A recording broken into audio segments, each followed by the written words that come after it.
Calabacita. Ahí afuera no es un lugar seguro.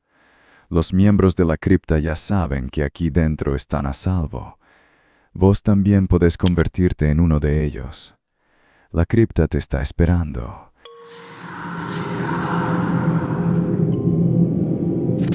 Han pasado un par de años de lo que voy a contar.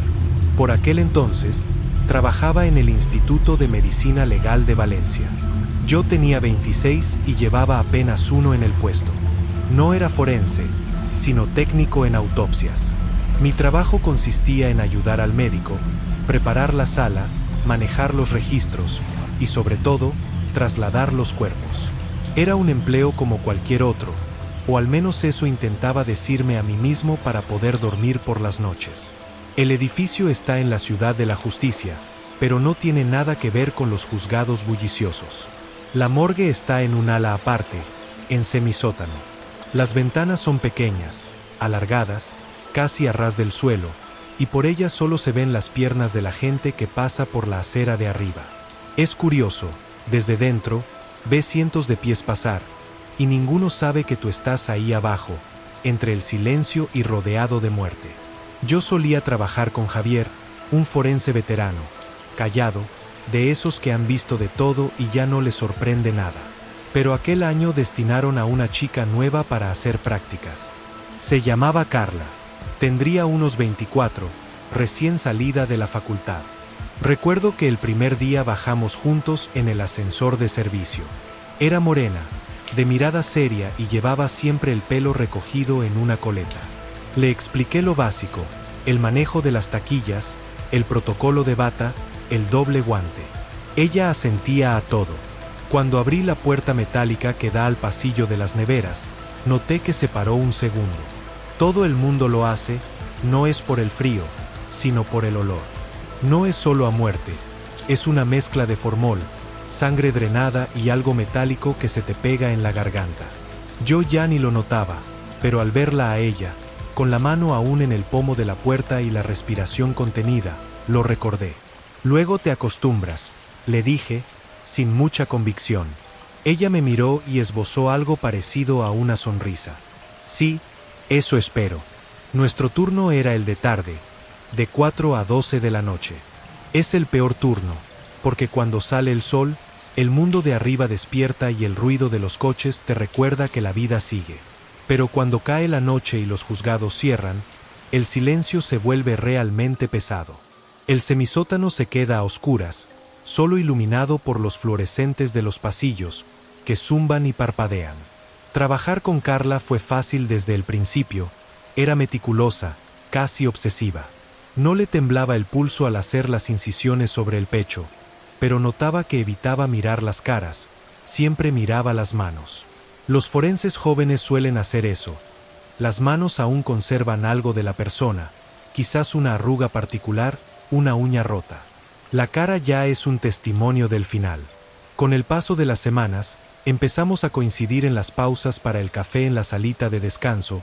Ella me preguntaba cosas, no sobre mi vida, sino sobre cómo aguantaba yo aquello. Cómo lograba irme a casa y cenar después de haber vaciado el tórax de un ahogado. No lo sé, le respondí una noche. Supongo que pienso que ya no están ahí, que lo que manejamos son solo cosas, restos. Ella dio un sorbo a su café y negó con la cabeza. No creo que sean cosas. Creo que una parte de su esencia o de su energía queda allí, en sus cuerpos.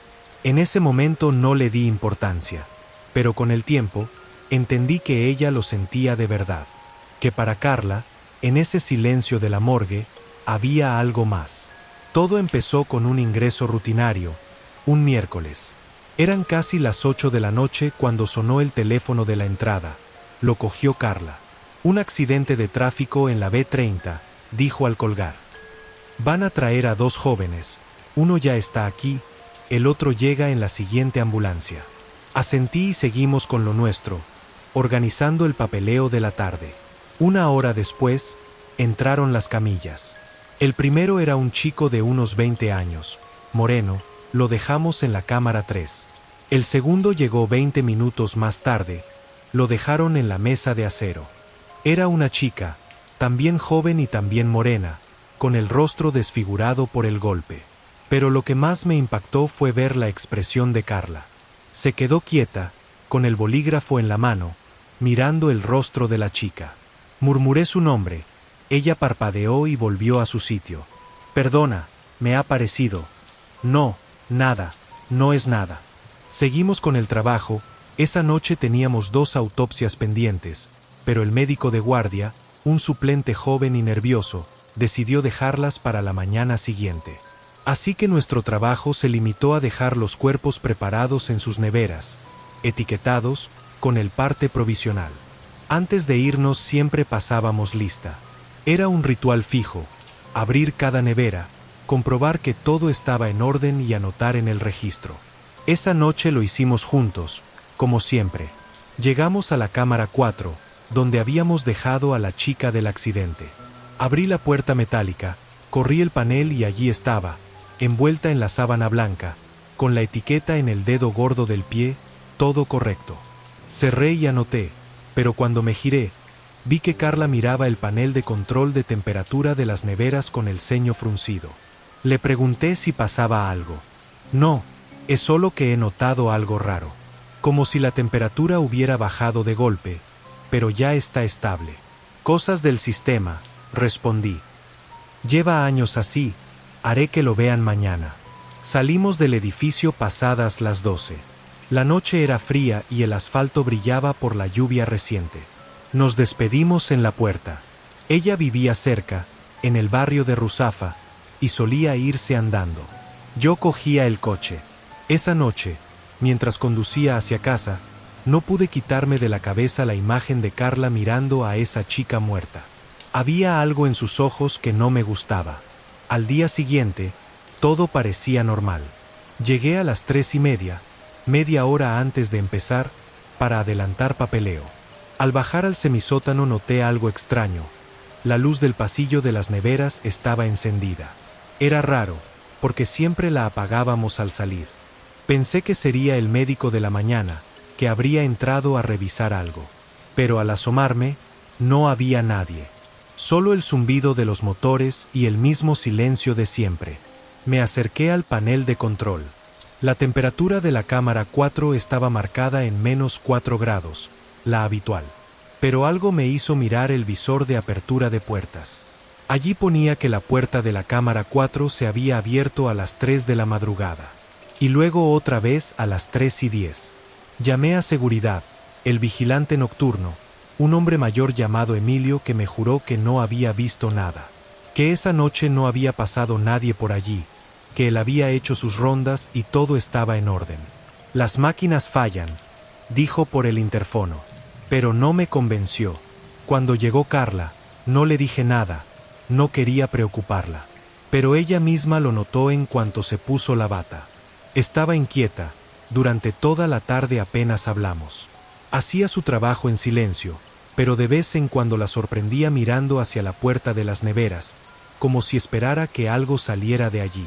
Sobre las 9, el médico nos avisó que tendríamos que hacer una autopsia urgente. Un hombre mayor. Muerte por ahogamiento en la piscina de su comunidad.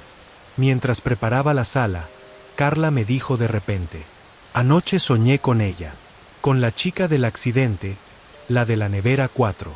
Me quedé paralizado con un bisturí en la mano. ¿Y qué soñaste?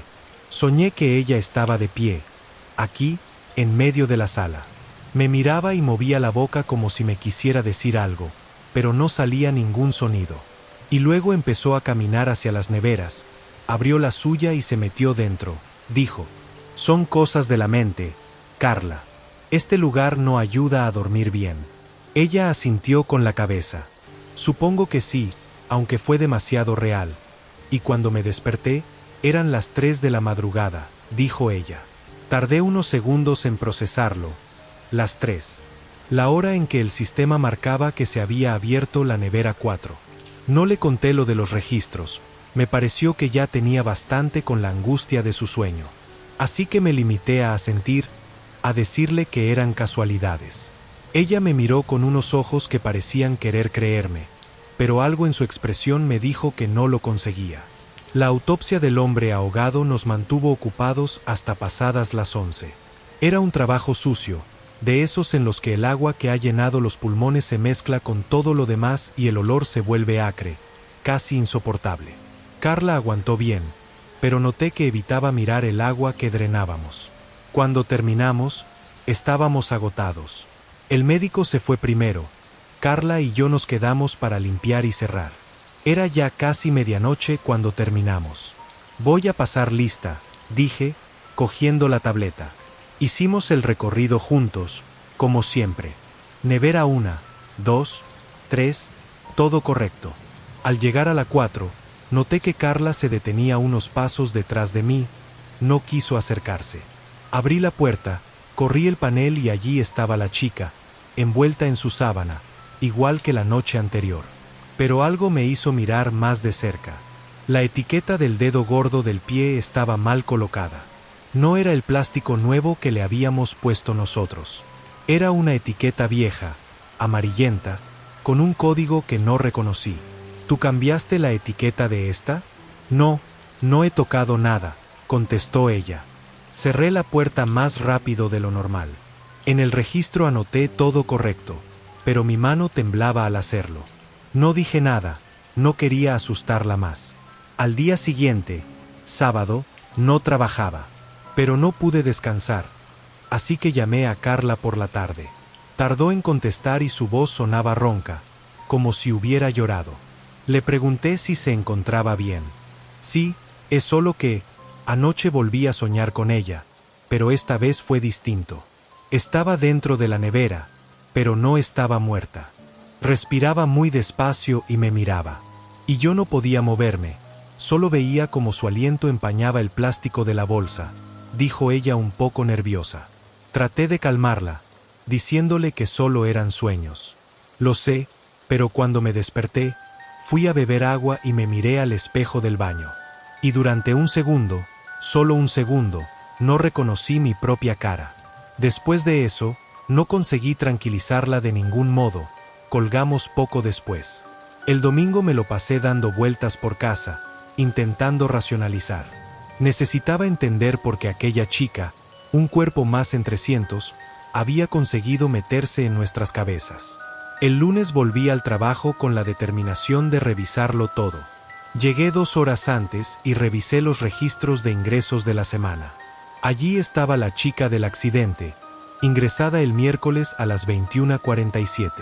Nombre Elena Moreno, edad 23, causa politraumatismo. Luego revisé las etiquetas del almacén. Las viejas que ya no se usaban, estaban guardadas en un cajón sellado. Lo abrí y estaban todas, numeradas y ordenadas, todas menos una. La número 47, la misma que había visto en el pie de Elena Moreno. El corazón me dio un vuelco. Alguien había entrado, había cogido una etiqueta vieja de un cajón sellado y la había puesto en un cuerpo. ¿Quién? ¿Y por qué? Cuando llegó Carla, supe que no podía seguir ocultándoselo. La llevé aparte, a la salita de descanso, y le conté todo. Lo de la apertura de la nevera a las 3 de la madrugada, lo de la etiqueta cambiada, lo de mis sospechas. Ella me escuchó en silencio, con la mirada perdida en la máquina de café.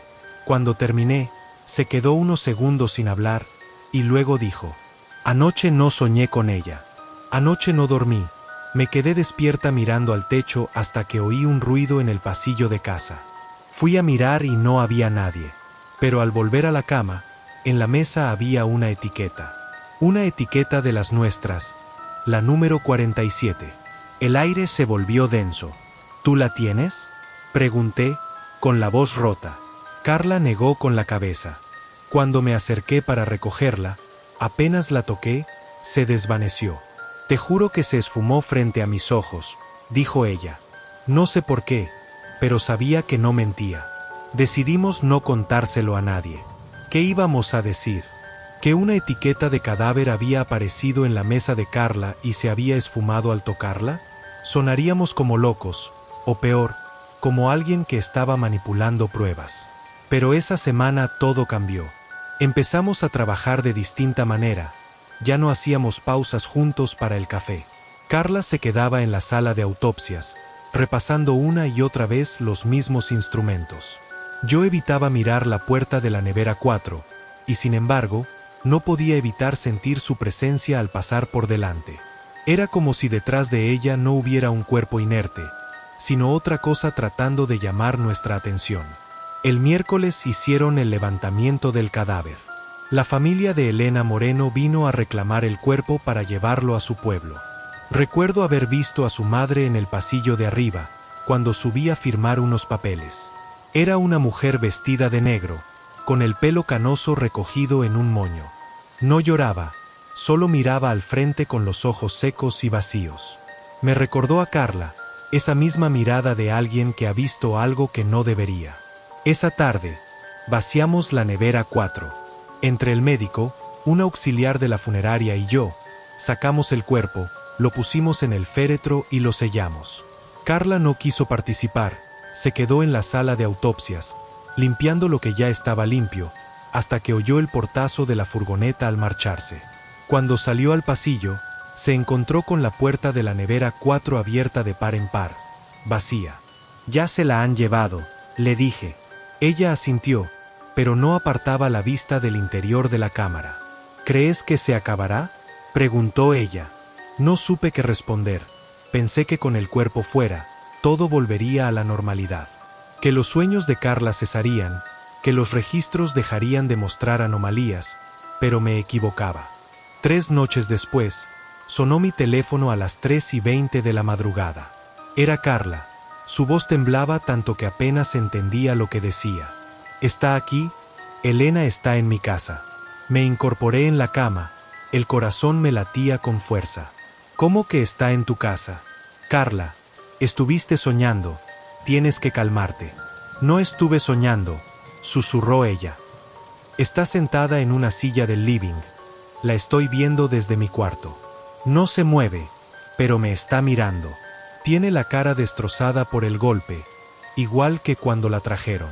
Sentí un escalofrío recorrer mi espalda y tardé en reaccionar. «Sal de ahí ahora mismo. Voy a llamar a la policía». «No puedo.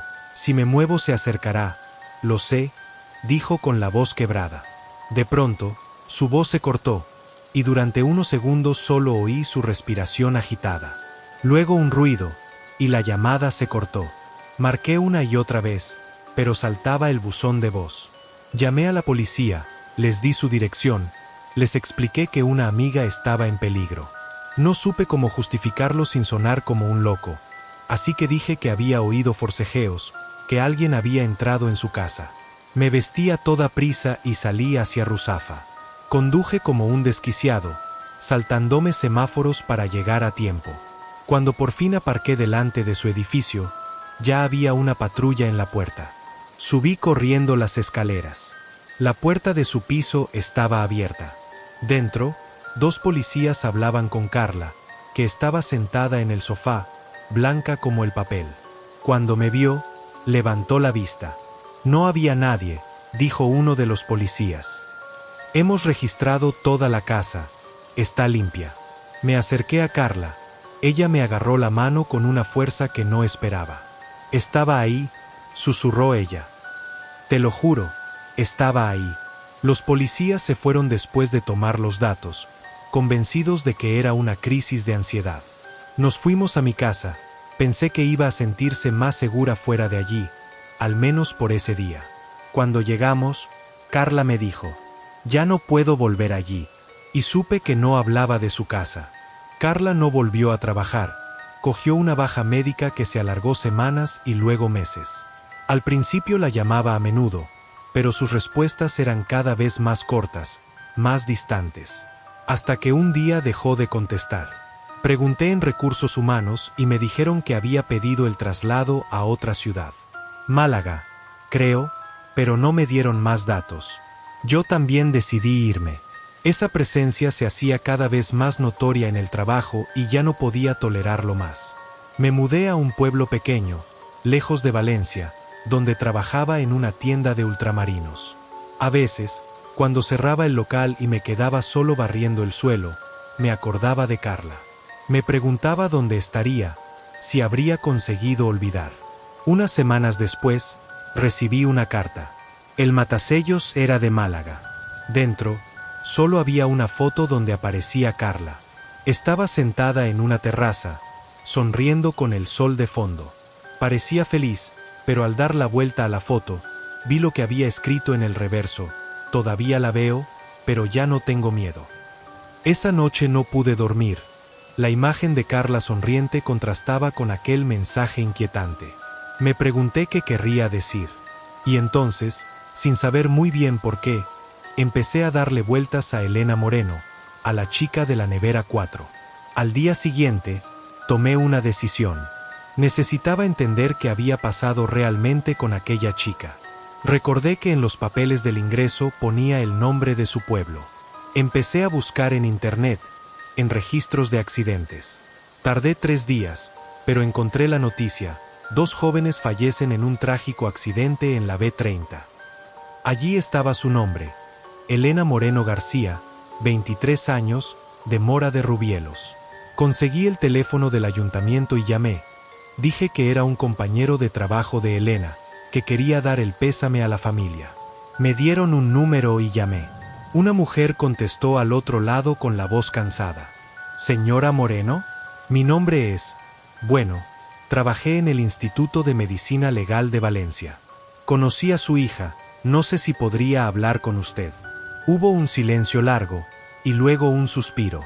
¿Usted es el chico que la recibió aquella noche? Me sorprendió que lo supiera, pero asentí respetuosamente. Puede llamarme Rosa. Y sí, me gustaría hablar con usted, pero no por teléfono. 3 días después, cogí el coche y conduje hasta Teruel. Mora de Rubielos es un pueblo bonito, de piedra y calles empedradas, pero aquella tarde de otoño me pareció triste, cubierto por una niebla baja que empapaba los muros. Encontré la casa en las afueras, una pequeña vivienda blanca con macetas en la entrada. Rosa Moreno me abrió la puerta. Era tal y como la recordaba del pasillo de la morgue, delgada y con el pelo canoso recogido en un moño. Me hizo pasar a una salita con muebles antiguos y olor a leña. Nos sentamos frente a frente, con una mesa de por medio. Hablamos un poco. Ella sonreía con la boca cerrada, tímida. Gracias por venir, dijo Rosa. Nadie más ha venido a preguntar. Señora Rosa, yo solo sé que desde que su hija pasó por la morgue, han ocurrido cosas. Cosas que no puedo explicar, y creo que ella, de algún modo, sigue ahí, sin poder descansar. Rosa bajó la vista. Sus manos arrugadas se entrelazaron sobre el mantel. Lo sé, dijo en voz baja. Lo sé porque yo también las he sentido. Desde que la enterramos, noto algo en esta casa. Por las noches, la puerta de su habitación se abre sola. Y a veces, muy temprano, oigo su voz. No dice nada, solo me llama, como si quisiera decirme algo. Un escalofrío me recorrió la espalda. ¿Sabe qué podría ser? ¿Algo que ella dejara pendiente? Rosa levantó la vista y me miró fijamente. Sus ojos se humedecieron. Mi Elena no murió en ese accidente, dijo. Bueno, sí murió, pero no fue solo el golpe. Mi hija llevaba meses muriéndose en vida. No entendí, así que ella se explicó. Elena estaba enamorada de un chico de aquí, del pueblo. Se llamaba Carlos, fue su novio durante 2 años, pero él la trataba mal, muy mal. Ella nunca me contó todo, pero yo lo veía. Los moretones en los brazos, las gafas de sol en invierno, las excusas. Un día, por fin lo dejó, pero él no lo aceptó. Rosa hizo una pausa, tragó saliva. La amenazó, le dijo que si no volvía con él se arrepentiría. Ella se fue a Valencia a casa de una tía, buscando empezar de nuevo. Allí conoció a otro chico, un compañero de trabajo. Empezaba a ser feliz, pero Carlos se enteró. ¿Y qué pasó?, pregunté al ver que le costaba continuar. El día del accidente, Elena iba en el coche con su nuevo amigo. Volvían de cenar y Carlos lo siguió. La investigación dijo que fue un accidente, que el coche perdió el control, que el otro conductor se dio a la fuga, pero yo sé la verdad. Mi prima que vive en Valencia, vio a Carlos en una gasolinera cerca del lugar del accidente, esa misma noche. Pero por más que se lo pedí, nunca quiso declarar. Me quedé sin palabras. ¿Y la policía? ¿No investigaron? Dije con indignación. ¿Investigar qué? Rosa sonrió con amargura, sin pruebas, sin testigos. El coche de Carlos apareció limpio al día siguiente. Él dijo que había estado en casa. Su madre lo confirmó y ahí quedó todo. Miré una foto de Elena en la mesa. Su sonrisa tímida, sus ojos oscuros. Salí de aquella casa con el corazón encogido.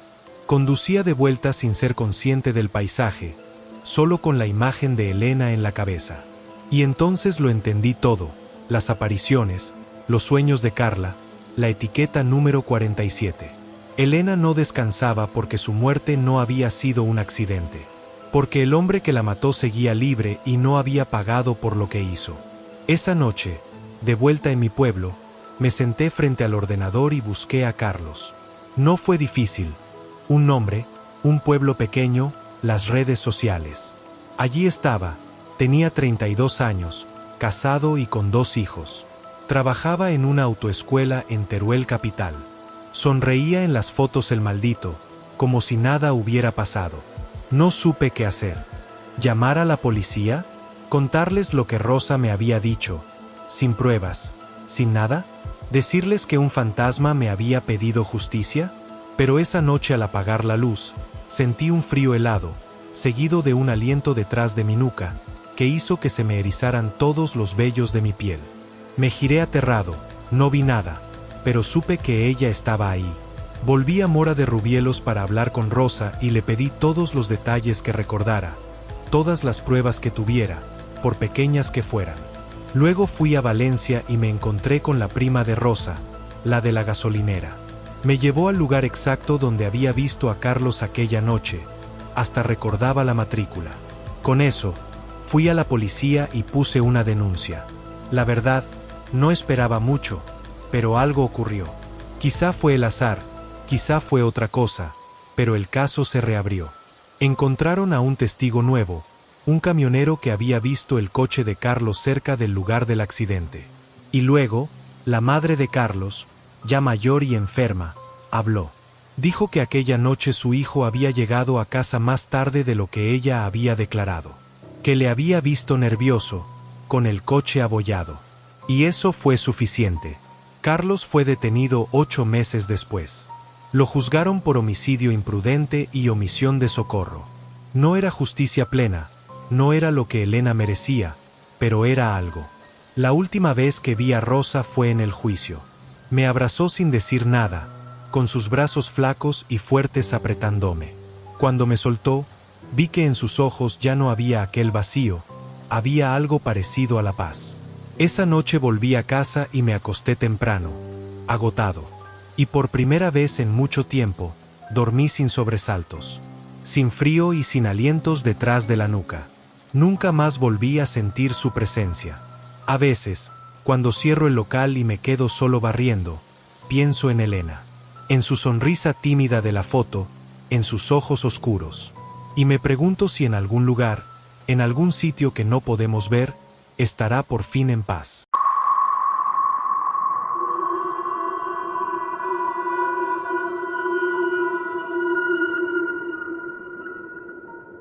Corría el año 2012, y ese verano había planeado tomarme un par de semanas para viajar sola. Buscaba desconectarme un poco de la vida de la ciudad y del trabajo. Alguien me habló de la comarca del Maestrazgo, en Teruel. Un lugar agreste, muy antiguo, perfecto para lo que estaba buscando. Me alojé en un pequeño pueblo llamado Mirambelm, un lugar de murallas y calles empedradas que te transportan a otra época. Una tarde, decidí alejarme un poco más de lo habitual.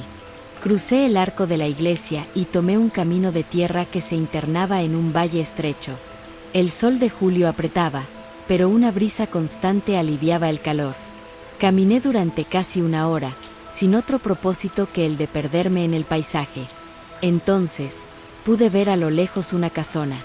Se erguía en un pequeño valle, sola, al abrigo de una colina. Era una construcción antigua, señorial, de esas que debieron pertenecer a una familia numerosa en otro tiempo. Tenía 2 plantas, con ventanas de arco en la fachada principal y una gran puerta de madera carcomida por los años. La piedra, de un color gris amarillento, estaba manchada por la humedad y liquen. El techo de tejas se hundía por una esquina, como si un gigante hubiera apoyado un pie sobre él. Siempre me han atraído las ruinas, los lugares abandonados, así que me acerqué con cautela, sorteando matojos y piedras sueltas. La puerta principal estaba entreabierta, así que la empujé suavemente para poder entrar. La madera gimió de forma lastimera. El interior estaba repleto de sombras. El polvo cubría todas las superficies como una gruesa manta gris. A través de la luz que se filtraba por las grietas del techo, distinguí los contornos de una vida interrumpida. Un sillón de terciopelo deshilachado en un rincón, una mesa de comedor con una pata rota, y en las paredes, papeles pintados que ahora se desprendían en pedazos. No me detuve, seguí caminando sobre el suelo de madera, hasta toparme con una escalera de roble labrada, que reposaba en el centro del gran salón. Empecé a subir con mucho cuidado, probando cada peldaño antes de apoyar todo el peso. Arriba, las habitaciones estaban casi vacías, no había nada que llamara mucho mi atención. Así que después de curiosear un rato, decidí empezar la retirada. No quería que me sorprendiera la noche regresando al pueblo. Fue al bajar de nuevo, al pasar por detrás de la escalera, cuando noté una pequeña puerta de madera oscura, casi oculta entre la penumbra. Era extraño, pero se me había pasado por alto la primera vez que pasé. Al parecer, era el acceso al sótano. Del hueco de debajo de la puerta, salía un olor a encierro y moho. Saqué el móvil del bolsillo y encendí la linterna. El haz de luz penetró en la oscuridad, revelando unos peldaños de piedra, resbaladizos por la humedad. El instinto me decía que no bajara, pero la curiosidad, esa fuerza tan humana y a veces tan estúpida, pudo más. Entonces, agarrándome de la pared, comencé el descenso. El aire se volvió más frío y pesado con cada paso. El sótano era una estancia abovedada, más amplia de lo que esperaba. Las paredes de piedra sostenían viejas estanterías vacías, que seguramente en un pasado estarían abarrotadas de conservas. En el centro, había una gran tinaja de barro rota, con pedazos esparcidos por el suelo de tierra y piedra. La luz de mi teléfono recorrió las paredes y el suelo de tierra apisonada. El lugar estaba lleno de cacharros y trastos viejos y polvorientos. Yo miraba todo pero no me atrevía a tocar nada. Había tanta historia entre esas paredes, que me parecía faltarle el respeto a la familia que vivió allí. Y entonces, mis ojos se toparon con algo. Estaba en un rincón, medio enterrado entre los restos de lo que parecía un saco de yute desintegrado y demás cosas viejas. Cuando me agaché, noté que era un cuaderno. Un libro grueso de tapas duras, forrado en una tela que debió ser granate. La verdad, soy una lectora aficionada y a pesar del respeto, no pude resistirme, así que lo tomé. Las hojas amarillentas y onduladas estaban unidas por un cordón de cuero. Lo abrí con la punta de los dedos, con miedo a que se deshiciera en mis manos. La primera página estaba escrita en tinta oscura, de trazos firmes y ligeramente inclinados, como de alguien que escribía con prisa o con emoción. Decía así: Diario de Amelia Garcés, año 1944. Doy fe que en estas páginas habita la verdad. Dios se apiade de nuestras almas. Orad por mí y mi familia. Me quedé mirando la fecha, 1944, 70 años atrás. La Guerra Civil Española habría terminado hacía 5, pero el país aún vivía en la posguerra, entre hambre y silencios impuestos. ¿Qué podía haber pasado aquí, en este rincón perdido del maestrazgo, para que una chica escribiera algo así? ¿Qué verdad era esa que habitaba en aquellas páginas? La luz del móvil parpadeó, avisándome de que la batería se agotaba. Miré a mi alrededor, buscando la escalera en la penumbra, cuando sentí un fuerte escalofrío en mi espalda. Pero no era el frío de la piedra, era la sensación fuerte y poderosa de haber profanado algo, de haber desenterrado un secreto que llevaba décadas esperando en silencio. Subí las escaleras casi a tientas, con el diario apretado contra el pecho, como si temiera que alguien o algo fuera a arrebatármelo. Al salir de la casa, el sol de la tarde me cegó por un momento. Esa noche, de vuelta en el hostal de Mirambel, con la luz tenue de la mesilla encendida, me senté en la cama. El diario descansaba sobre mis rodillas. Con infinito cuidado, pasé la primera página y comencé a leer. La letra de Amelia era la de una mujer joven, educada. Hablaba de su vida en Los Hilos, que así llamaban a la casona. Contaba que su padre Rodrigo era un hombre serio y de pocas palabras, que se dedicaba a la ganadería trashumante. Su madre Elvira era una mujer silenciosa, devota, que pasaba las horas en la cocina o en la pequeña capilla que, según decía, existía en un ala de la casa. Amelia tenía un hermano pequeño, Miguel. Entre las páginas, ella contaba: «Hoy ha sido un día largo, papá se fue al amanecer y no volverá hasta la semana que viene. Mamá no ha querido bajar a comer. Dice que le duele la cabeza, pero yo sé que no es eso. Últimamente pasa muchas horas encerrada en su habitación o en la capilla. Miguel dice que la oye hablar sola por las noches. Yo le digo que son imaginaciones suyas, pero anoche yo creí oír algo. Un susurro que me llamaba, venía de la pared del fondo de mi cuarto, la que da al norte. Pensé que sería el viento, pero el viento no llama a nadie por su nombre. De inmediato dejé de leer. Un nudo se había formado en mi estómago. Miré la ventana de mi habitación. Más allá, la noche ocultaba las montañas. El silencio de Mirambel era absoluto, pero en mis oídos aún resonaba el eco de aquel susurro del que hablaba Amelia. Un susurro que, según ella, provenía de la pared de su cuarto. La pared que daba al norte, la del sótano.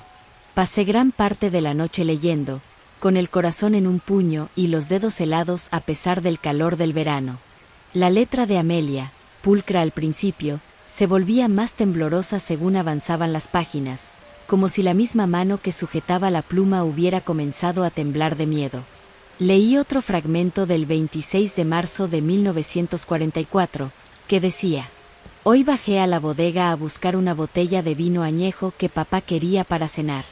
Miguel me pidió acompañarme, le gusta jugar entre las tinajas. Mientras yo buscaba la botella, él se quedó quieto de repente. Me dijo que alguien le estaba hablando. Entonces, desde el rincón más oscuro, justo donde la pared de piedra se une con la tierra, pude oír una voz. Era un susurro, no entendí lo que decía, pero Miguel sí. Me miró aterrado y dijo: «Me ha llamado por mi nombre». Pasé varias páginas. La caligrafía se volvía más apretada, más urgente. 2 de abril de 1944. Ya no puedo negarlo, algo vive en nuestro sótano. Puedo sentirlo, mamá lo sabe, es por eso que se encierra en la capilla y reza. Siempre reza, pero sus rezos no son de fe, son de miedo. Anoche la oí gritar dormida. Cuando entré en su habitación, estaba despierta, mirando fijamente la pared. «No le abras», me dijo, sin mirarme, «tratará de engañarte para poder salir. Pero miente, siempre miente». 7 de abril de 1944. Hoy me he atrevido a bajar sola al sótano, con el crucifijo de mi madre entre mis manos. Necesitaba decirle a esa cosa que nos deje en paz, que se marche de nuestro hogar. Me senté en el último peldaño de la escalera de piedra y esperé. Pasaron minutos, quizá media hora, cuando lo pude oír. No desde el fondo, sino justo dentro de mi cabeza. Era una voz suave, casi un susurro, que decía: «¿Sabéis dónde estoy, Amelia? Ábreme y todo te será dado». Sabía que era esa cosa la que me hablaba. Mis piernas comenzaron a temblar sin control. Entonces grité: «No», y apreté con fuerza el crucifijo. Después de leer todo esto, sentí un escalofrío tan intenso que tuve que dejar el diario de Amelia sobre la mesilla. Me levanté, fui al lavabo y me mojé la cara. Con la mente más clara pensé que quizás todo eso que estaba leyendo era pura fantasía de una joven solitaria, o quizás eso era lo que quería creer. Pero algo, tal vez curiosidad o empatía, me hizo regresar a la habitación y seguir leyendo el diario. Al parecer, esa voz que escuchaban cambió, ahora era áspera y burlona. Le decía a Amelia: Tu madre lo sabe, sabe quién soy. Pregúntale si de verdad cree que sus rezos me hacen daño. El diario relataba días de angustia creciente. Rodrigo, el padre, ausente la mayor parte del tiempo con el ganado, no creía una sola palabra de todo aquello. Pero Amelia describía cómo su madre envejecía día a día, cómo sus manos temblaban al bendecir la mesa, cómo sus ojos se clavaban en la puerta del sótano al pasar frente a él. Yo seguí leyendo. 20 de abril de 1944. Esta tarde, Miguel bajó al sótano sin decir nada. Cuando lo descubrimos, llevaba casi una hora allí abajo. Mamá lo sacó a rastras, histérica, gritándole que nunca, nunca jamás volviera a hacer eso. Miguel no lloraba, de hecho, parecía contento. Me ha contado un secreto, dijo tranquilo. Un secreto muy bonito. Dice que si lo dejo salir, me llevará a conocer un lugar donde todos tus deseos se cumplen. Mamá le dio una bofetada, la primera que le recuerdo. Luego se encerró en la capilla y estuvo allí hasta la madrugada. Yo me quedé despierta, oyendo a Miguel dormirse. Después, otra entrada, 15 de mayo de 1944. Esta noche, después de cenar, mamá me llamó a su habitación. Creí que quería rezar el rosario conmigo, como hacía a veces cuando papá no estaba, pero no. Pasé la página con cuidado. Parecía que la madre de Amelia le había contado algo importante. El papel crujió bajo mis dedos rígidos de incertidumbre. Amelia decía: mamá me contó que la casona la construyó mi bisabuelo, un hombre que, según ella, hizo pactos que no debía. Era tratante de ganado, como papá, pero en sus viajes a las montañas más profundas, a lugares donde el sol no llega nunca, conoció gente. Gente que vivía en las cuevas, que adoraban a cosas antiguas, cosas que estaban aquí antes de que llegaran los romanos, antes de que llegara siquiera la palabra de Dios. Mamá dice que mi bisabuelo trajo algo en uno de esos viajes. Era un gran cofre negro con grabados en sus lados. Esa gente le dijo que si nunca lo abría, traería prosperidad a su hogar. Pero una vez dentro, el cofre no debería salir jamás de allí. Entonces lo escondió en el sótano. Pero la maldad se sintió desde el primer día, y como prosperidad nunca trajo, mis bisabuelos no podían marcharse de allí, pues no tenían otro lugar donde vivir. Las últimas líneas de esa entrada estaban escritas con una caligrafía temblorosa, casi ilegible. Como si Amelia hubiera escrito mientras lloraba. Ella decía: le pregunté a mamá qué era esa cosa. Me miró con los ojos llenos de lágrimas y dijo: no lo sé, hija. No tiene nombre, o lo tuvo hace tanto tiempo que ya nadie lo recuerda. Solo sé que no es de este mundo, que no se puede matar, solo contener. Y nos odia, pero no lo podemos sacar de aquí jamás, o nos matará. Aprendimos a convivir con eso por generaciones. El diario de Amelia se adelgazaba. Quedaban pocas páginas y yo temía llegar al final. Temía saber qué pasó con Amelia, con Miguel, con aquella familia maldita. 5 de julio de 1944. He estado pensando, recordando lo que mamá dijo, que no se puede matar, solo contener. ¿Y si pudiéramos contenerlo para siempre? ¿Y si hubiera una manera de sellarlo aquí abajo, de crear una barrera donde no pueda esparcir su maldad? Hablé con mamá pero no quiso escucharme. Me dijo que había una manera, pero era muy peligrosa, que debía aceptar las cosas como eran y punto. Que lo que podía hacer era orar como ella. No entendía cómo mi madre podía vivir así, sabiendo que una entidad acechaba a su familia, y no hacía nada para cambiar esa situación, siquiera intentarlo. Pero yo no era como ella. Esa noche esperé a que se duerma y tomé su libro sagrado, ese donde anotaba cosas cuando iba a la capilla, ese que nunca dejaba tan siquiera acercarnos. 7 de julio de 1944. Esta madrugada, cuando todos duerman, bajaré al sótano. Saqué información valiosa del libro de mamá. Hay un ritual que puede servir. Dios nos proteja. La página terminaba ahí, y las siguientes estaban en blanco, totalmente en blanco. Rápidamente revisé todo el diario a ver si había anotado algo más, pero no había nada. Me quedé absorta en 1000 pensamientos. Me dolía la cabeza por falta de sueño, así que me obligué a cerrar el diario. La madrugada entraba ya por la ventana, anunciando el amanecer. Apagué la luz y me tumbé, pero casi no pude dormir. A la mañana siguiente, desayuné rápido y decidí volver a la casona. No podía olvidar, no podía dejar de pensar en Amelia, en su familia, en lo que había pasado después. El día era espléndido, el sol abrasador, pero en cuanto crucé el umbral de los silos, el frío me envolvió como una mortaja. Fui directamente al sótano, con el diario en la mochila y un coraje que en ese momento parecía indestructible. Bajé las escaleras con una linterna potente que había comprado en el pueblo. El haz de luz recorrió el lugar e iluminó las tinajas rotas, los anaqueles vacíos y la tierra del suelo. Y entonces, noté algo en la pared del fondo, la que miraba al norte. Había algo que la noche anterior, con la débil luz del móvil, no había percibido. La pared era toda de piedras y un surco se camuflaba discretamente entre ellas, haciéndolo casi imperceptible. Era una puerta falsa. Presioné y empujé con fuerza, pero no se movía. Busqué por los trastos algo que me ayudara a aflojarla y encontré una especie de palanca. Maniobré con fuerza hasta que al final, conseguí abrirla. Ni bien abrí la puerta, un hedor nauseabundo se me pegó en la cara. Una mezcla de humedad estancada y carne podrida. Di un paso atrás, tapándome la nariz con el cuello de la camiseta, pero la curiosidad pudo más. Enfoqué la linterna hacia el interior. Era una cámara secreta, más pequeña que el sótano principal, de unos 3 metros de ancho por 4 de fondo. Las paredes eran de piedra, la misma roca de la colina sobre la que se asentaba la casa. La linterna tembló en mi mano mientras recorría el lugar. En el centro, casi como un altar, había una formación que no pude explicar. Las piedras del suelo se elevaban ligeramente, formando un círculo imperfecto. Alrededor, incrustadas en la pared a diferentes alturas, vi velas negras consumidas hasta la base, con la cera derretida, ya oscura con el paso del tiempo.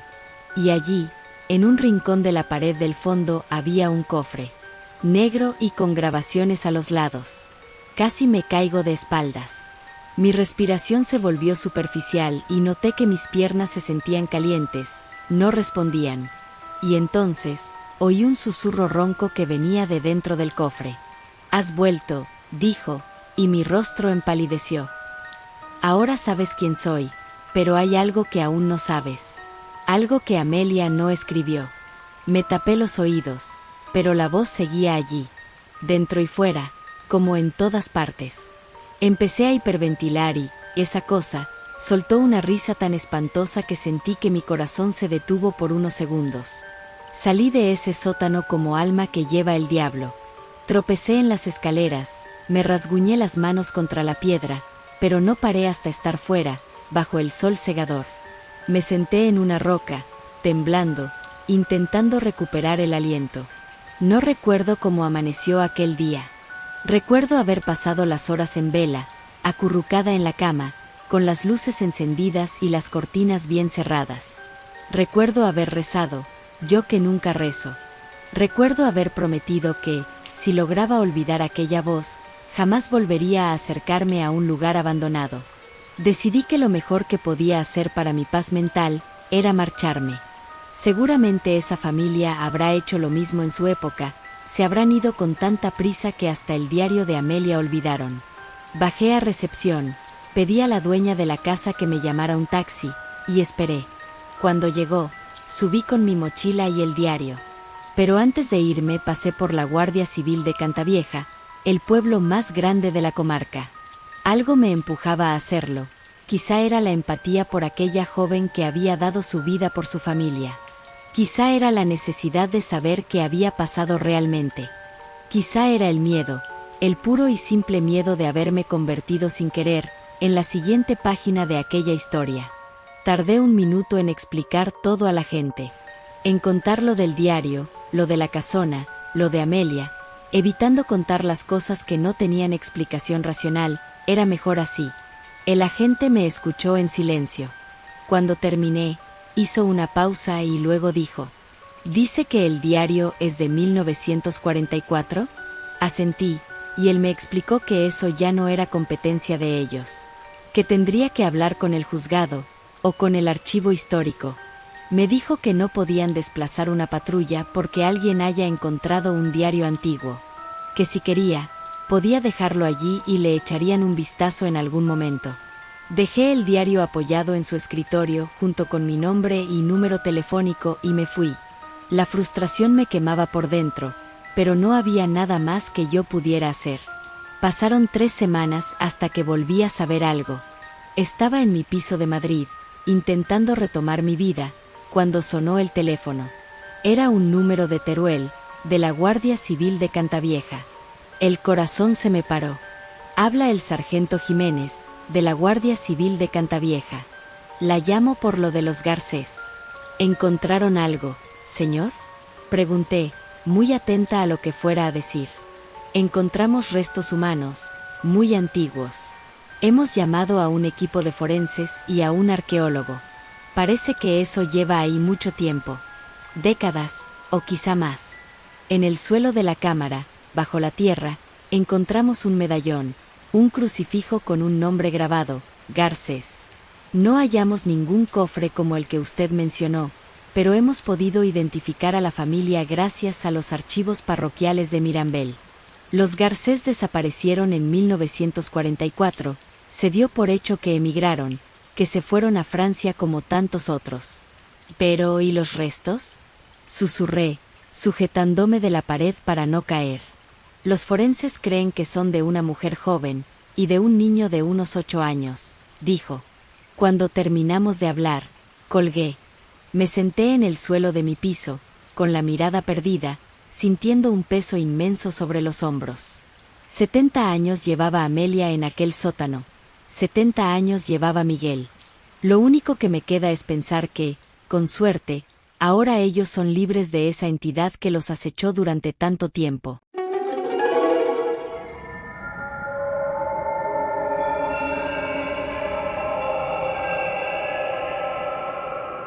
A esa hora el barrio se hacía más bello. Por lo general las noches eran activas, había gente caminando o autos pasando, chicos corriendo detrás de una pelota improvisada, y las luces de las casas formaban una iluminación cálida que, vista desde arriba, parecía una constelación enorme. Mamá nos había mandado al almacén cuando ya era tarde. Faltaba jamón y queso para los sándwiches de la cena. Papá dijo que si no íbamos en ese momento, iba a estar cerrado y tendríamos que comer sobras.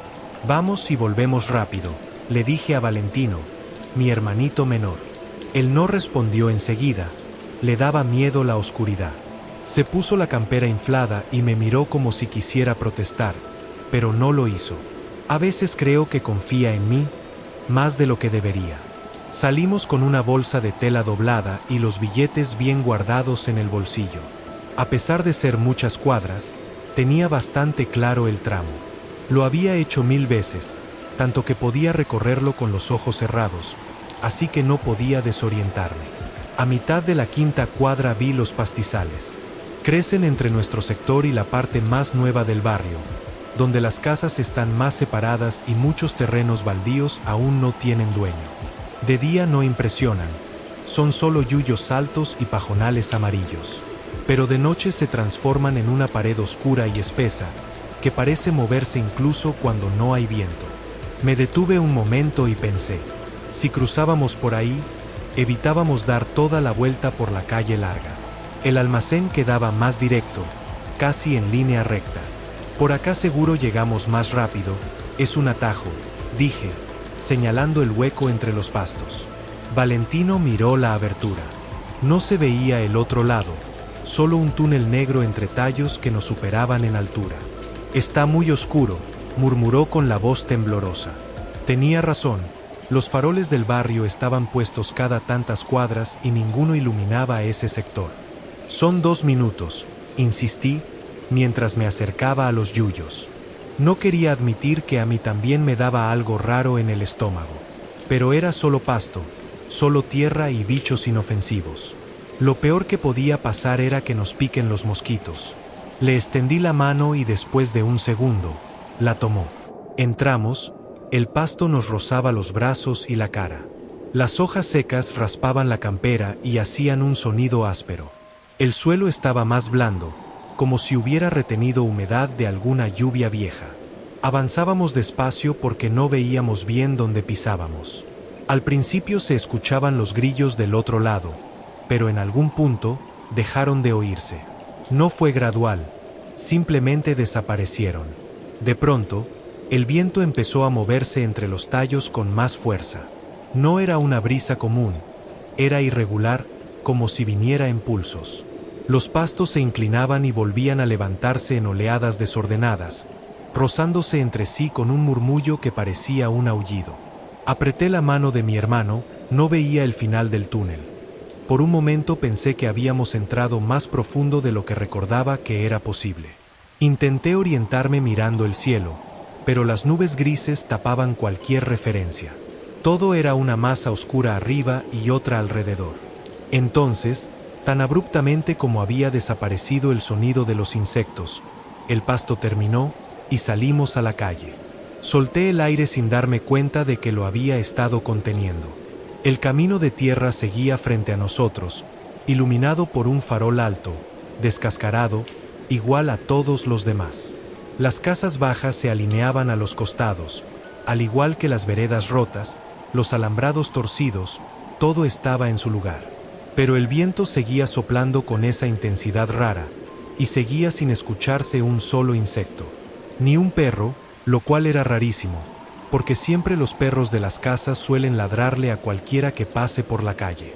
Valentino entonces soltó mi mano, pero no se alejó. Caminamos una cuadra en silencio.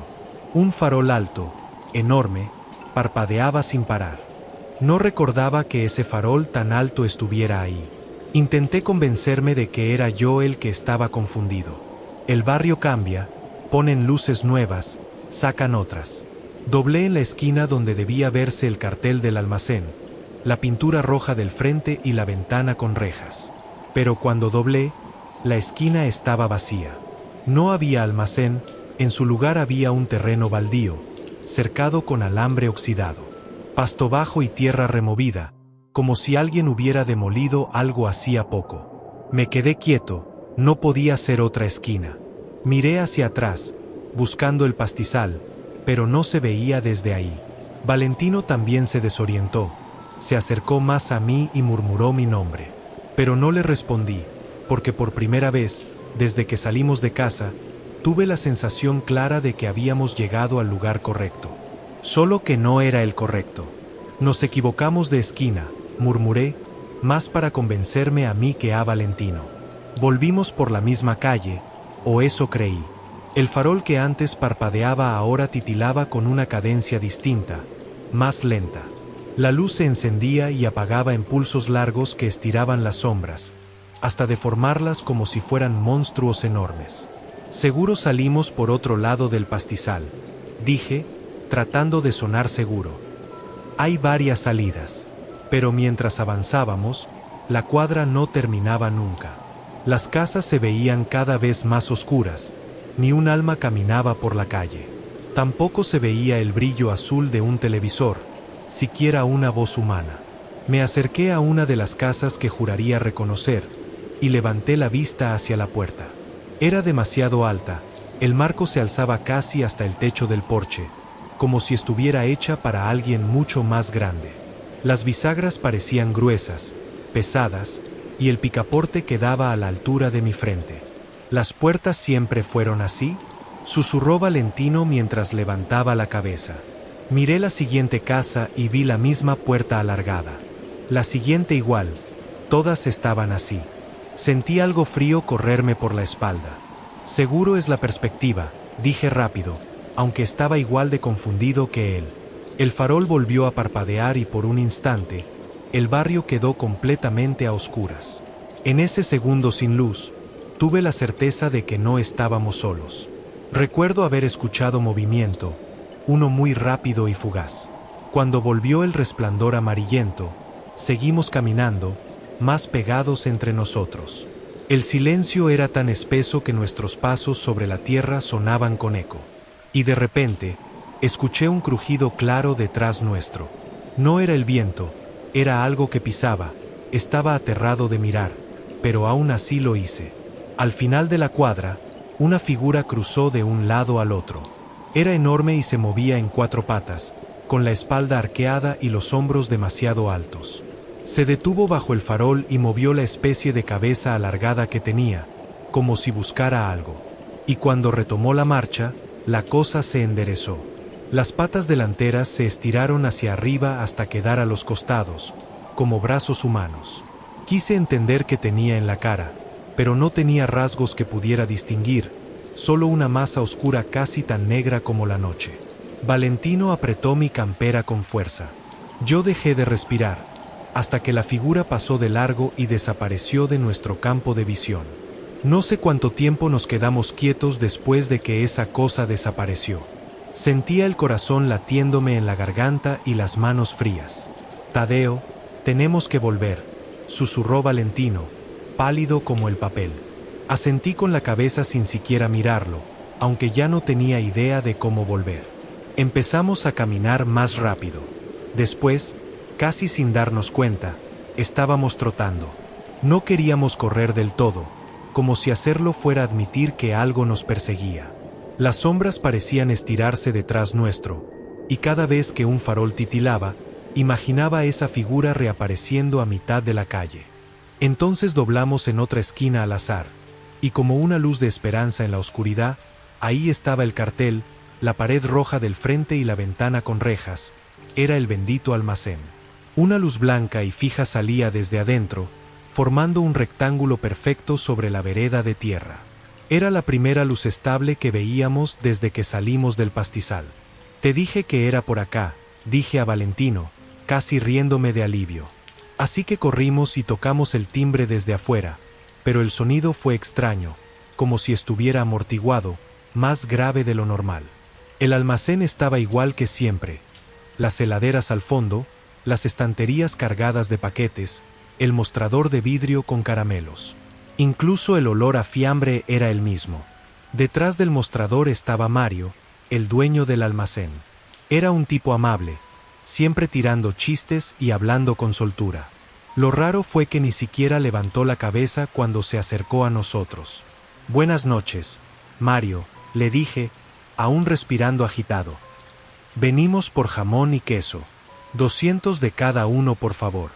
Valentino se quedó pegado a mi costado, pero noté que estaba tieso, con los músculos apretados.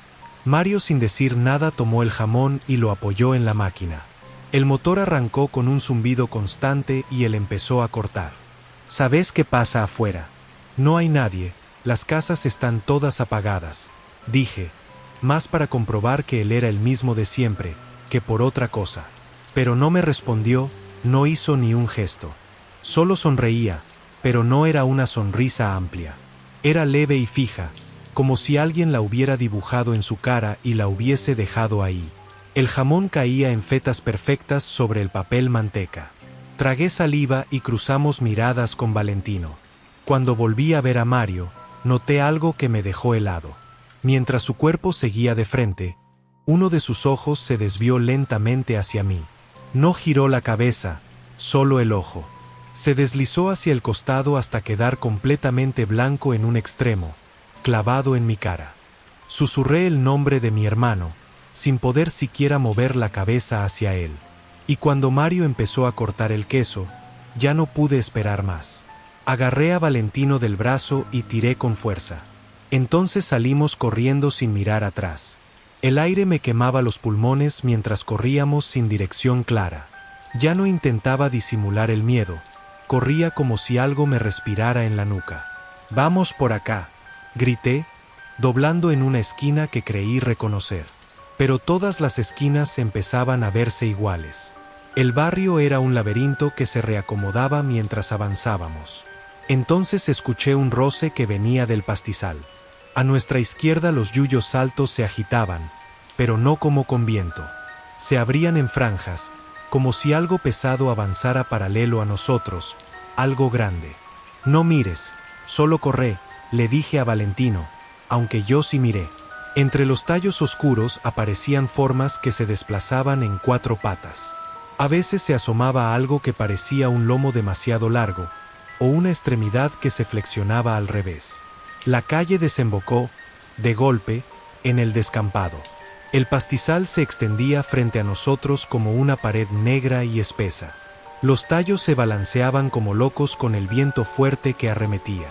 Apenas lo vi, algo encajó en mi cabeza. Ahí fue donde empezó todo. Cuando lo cruzamos, los grillos callaron y el viento cambió. Es por acá, dije, casi sin aire. Tenemos que volver a entrar. Valentino me miró como si le hubiera dicho que saltáramos a un pozo. Tadeo, no quiero pasar otra vez por ahí. Él estaba totalmente pálido y los dientes le castañeaban. Le apreté los hombros y lo miré fijo. Fue el atajo. Ahí fue cuando todo se puso raro. Si entramos, capaz podamos volver a casa. Entonces apareció un ruido que atravesó mis palabras. Era una especie de aullido grave y profundo, como si varias gargantas intentaran imitar el ruido de un animal sin lograrlo del todo. Y al final del camino donde estábamos, bajo un farol que titilaba con violencia, estaba Mario, quieto y con la misma sonrisa dibujada en su cara. Sus brazos colgaban a los costados, pero parecían más largos que antes, antinaturalmente largos. De pronto, se inclinó. La espalda crujió con un sonido seco como madera partiéndose y sus rodillas se doblaron hacia atrás. La luz del farol parpadeó, y por un segundo, lo vimos completo, una cosa alta, con extremidades desproporcionadas. Valentino soltó un gemido ahogado y me apretó la mano. Entonces entendí que era el momento. Nos metimos en el pastizal a las corridas, con las hojas cortándonos la cara y los tallos golpeándonos los brazos. Los aullidos estallaron alrededor. Sentí que algo enorme se abría paso detrás nuestro. No sé cuánto habremos estado corriendo, pero de golpe, los grillos volvieron, y el viento se volvió brisa otra vez. Salimos del otro lado tambaleándonos. El barrio estaba iluminado como siempre. Se escuchaba música lejana, un auto que pasó en la calle de enfrente, unos perros ladrando a lo lejos. Nos miramos sin decir nada y caminamos hasta casa. Les contamos todo a mamá y papá, hablando de criaturas, de Mario, de las puertas altas. Ellos se miraron entre sí y después nos retaron por habernos distraído y volver sin el jamón y el queso. Esa noche comimos sobras. Pero lo más importante, nunca volvimos a tomar atajos.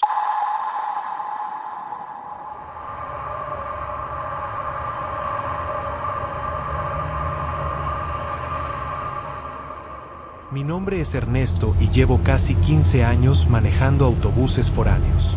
La ruta que cubro sale de la periferia de la Ciudad de México y termina en un poblado a unas 3 horas, cruzando tramos de carretera que, de noche, parecen más largos de lo que marca el reloj. No es un trabajo espectacular, pero es estable, y la estabilidad siempre fue importante para mí. Esa noche salí algo tarde de la terminal. Un choque en la autopista había trabado el tráfico, y para cuando por fin pude arrancar, ya llevaba casi 15 minutos de retraso. Puede no parecer tanto, pero la empresa es estricta con los horarios. No importa si fue accidente, lluvia o bloqueo, el registro marca hora de salida y hora de llegada, y que pudiesen picarme el bono de puntualidad me inquietaba bastante. Mi unidad es un Volvo 9800, un gigante de acero de 15 metros de largo, color champaña metalizado. Es un coche robusto, de esos que se sienten pesados pero obedientes al tacto. Por dentro, el tablero es una pantalla digital colorida que me avisa desde la presión de las llantas hasta el consumo de combustible. No soy un hombre supersticioso. He escuchado historias de carretera desde que era ayudante de limpieza en los encierros. Luces que aparecen en medio del camino, voces en la radio cuando no hay señal, gente que pide aventón y desaparece. Las escucho, me río, pero tampoco me burlo. Cuando uno pasa tantas madrugadas manejando, aprende a respetar el silencio y a no tentar a la suerte. Aquella noche el autobús iba casi vacío. 3 pasajeros nada más repartidos entre los asientos del fondo. Primero una mujer dormida, recostada contra la ventana. Más atrás, del lado derecho, un señor mayor miraba fijo hacia la oscuridad de afuera, como si esperara reconocer algo entre los pastizales. Y en la fila de la izquierda, un muchacho con audífonos iba encorvado hacia la pantalla digital del asiento delantero, iluminado por el brillo de la película que estaba viendo. Y eso era todo. Pasando la última zona con alumbrado público, la carretera se volvió una franja negra apenas cortada por mis faros LED. Hay tramos donde no hay postes, ni tiendas, ni casas. Solo monte bajo y la línea blanca que vibra bajo las llantas. Ahí es donde más se siente la responsabilidad. Cualquier cosa en el camino depende de uno. En la cabina, el siseo constante de los frenos de aire y el ronroneo del motor a mis espaldas son mi única compañía. Por política de la empresa está estrictamente prohibido subir pasajeros fuera de terminales o paradas autorizadas. No importa si es de día o de noche. Es por seguridad. Asaltos, falsos retenes y problemas legales. Si alguien quiere viajar, tiene que pagar y subirse en los lugares correspondientes. Siempre funcionó así. Y yo, hasta esa noche, nunca había hecho una excepción. Recién la vi cuando ya llevaba más de 30 minutos sin cruzarme con otro vehículo. Al principio pensé que era un señalamiento reflectante, algo que mis faros estaban deformando, pero no. Era una figura baja pero voluminosa. Estaba a un costado de la carretera, donde no había acotamiento real, solo tierra y monte. La figura levantó la mano hacia la carretera. No fue un gesto desesperado, pues no agitó los brazos. Solo lo alzó despacio, como si supiera con seguridad que yo la iba a ver. Tuve unos pocos segundos para pensar qué hacer. Había decidido ignorarlo y seguir de largo, por si acaso, hasta que noté que se trataba de una anciana. Me resultó muy extraño. Ella estaba en medio de la nada, con absolutamente nada a su alrededor. Ni coche averiado, ni luces, ni más personas acompañándola. Yo solo podía ver esa figura encorvada bajo mis faros, a kilómetros del pueblo más cercano. Primero pensé en lo que podría pasar si me detenía. Claro que estaría incumpliendo la norma. Pero luego pensé en mi madre. Pensé en qué clase de persona deja a una anciana sola en medio de la carretera, de noche, muy lejos de todo. Así que tuve que hacer una excepción, y reduje la velocidad. Noté de inmediato que los dos pasajeros que iban despiertos se desconcertaron y miraron afuera, pero no dijeron nada. Entonces me orillé lo suficiente para no invadir el carril contrario y abrí la puerta delantera. Cuando la luz interior del autobús cayó sobre ella, la vi mejor. Estaba encorvada, sí, mucho más de lo que parecía desde lejos. Llevaba un rebozo oscuro que le cubría la cabeza y parte del rostro. La tela era gruesa y pesada. Debajo asomaba una falda larga, también oscura, aunque no pude distinguir el color exacto, tal vez marrón o morado. Ella subió los escalones con lentitud, sin apoyarse en el pasamanos. Debo admitir que estaba un poco nervioso. Sabía que no estaba haciendo lo que legalmente debía hacer, y que tenía 3 testigos detrás de mí. Cuando ella se acercó, me llegó un olor extraño. Era como a ropa guardada demasiado tiempo en un lugar cerrado. Algo rancio, pero tenue, no invasivo. «Buenas noches, señora», dije cordialmente. Ella levantó un poco el rostro, pero la sombra del rebozo no me dejó verlo completo. «Lléveme al hospital más cercano», dijo con firmeza. Su voz era rasposa, como si cada palabra le costara trabajo. «¿Al hospital?», repetí, para asegurarme de haber entendido bien. Ella asintió apenas. Yo miré el reloj del tablero. Seguía bastante atrasado. Además, ya había hecho una excepción con ella al detenerme. Mucho más no podía hacer. «Señora, mi ruta no pasa por el hospital», le expliqué. «No puedo desviarme. Tengo horario y la empresa es muy estricta». No hubo reacción de su parte. Solo se quedó ahí parada, tal vez esperando a que yo me retractara. «Pero puedo dejarla en la próxima estación», agregué, dudando un poco de cada palabra. «Está a unos 15 kilómetros. Ahí siempre hay taxis, que la pueden llevar más rápido». Ella se quedó inmóvil unos segundos. Me inquietaba no poder verle bien su rostro. «Entonces, no me va a llevar al hospital», murmuró. No era una pregunta exactamente, era más bien una confirmación. No puedo desviarme, repetí, intentando que mi tono fuera amable. De verdad lo siento. La mujer hizo un sonido bajo, como un refunfuño que no alcancé a entender. Luego, sin decir nada más, avanzó por el pasillo. No le pedí boleto. Lo pensé, claro, pero éramos 4 personas en total contando conmigo. No me pareció el momento de discutir dinero con una anciana que decía necesitar un hospital. Además, estaba seguro de que la dejaría en la estación en poco tiempo. Vi cómo ella se sentó en el asiento detrás del conductor, del lado derecho. Ese lugar que suele reservarse para personas mayores o con movilidad reducida. Cerré la puerta y retomé la marcha. Esperé algún comentario, una mirada curiosa, algún gesto de la anciana en el viaje, pero nada. Lo que sí noté fue que el señor de atrás me miró con una mueca, como si no entendiera qué pasaba. Tragué saliva y me concentré en la carretera. Los primeros minutos no pasó nada extraño. Solo oía el ruido constante del motor y el leve traqueteo del camino irregular. Pero luego empecé a sentir el frío. Al principio pensé que era sugestión.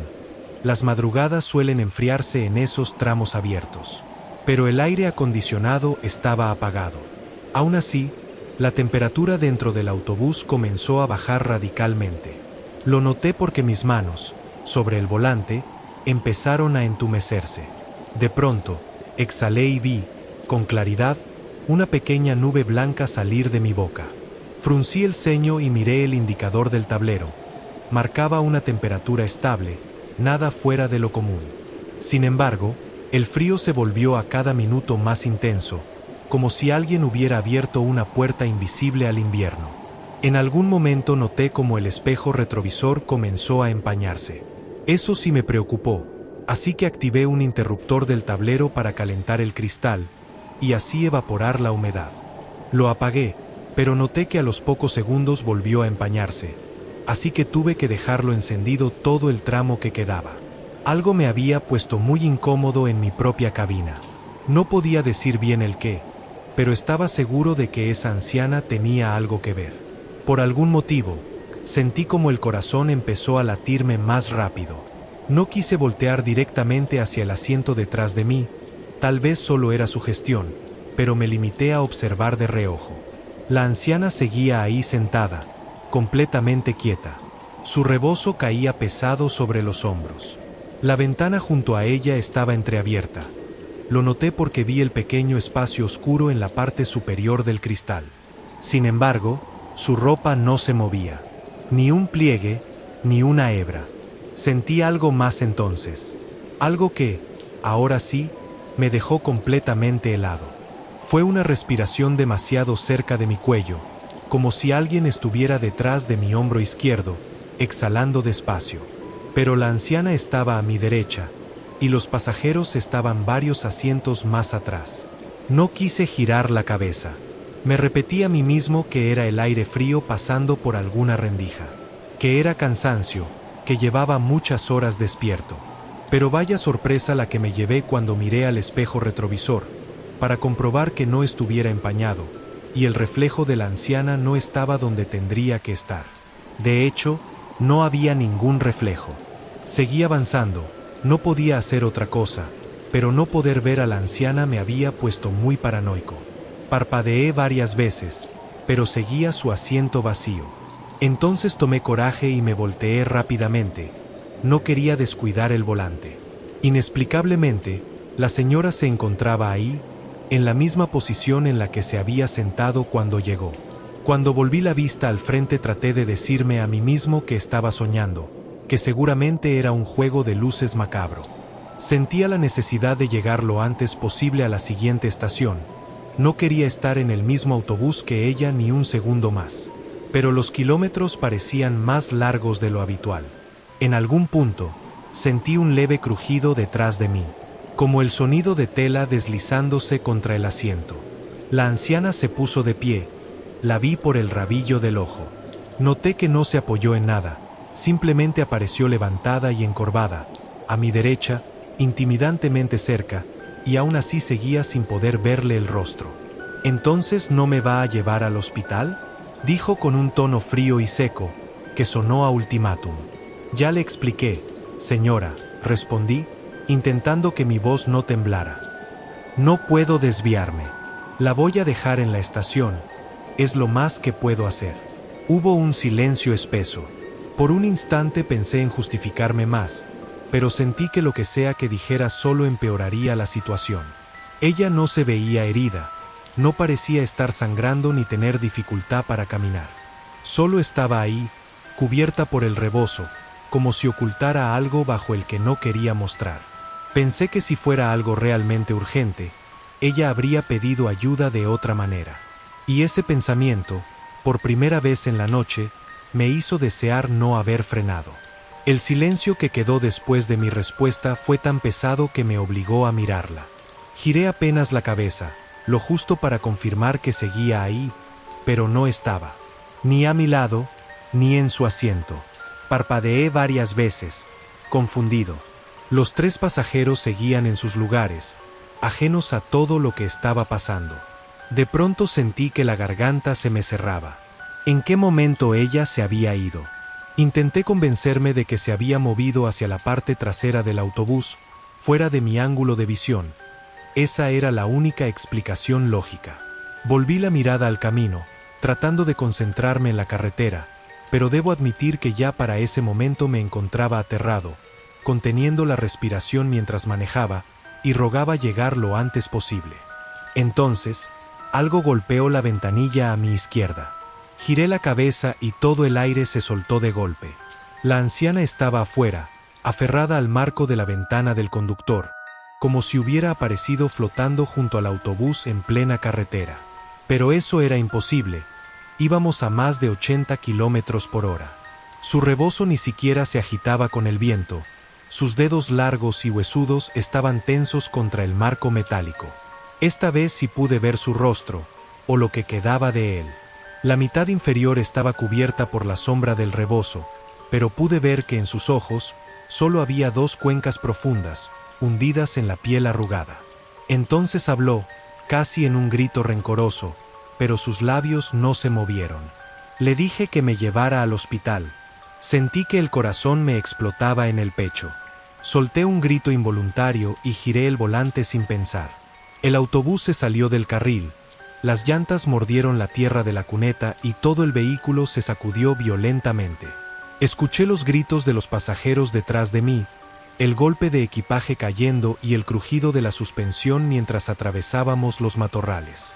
Intenté recuperar el control como pude, y gracias a Dios no volcamos.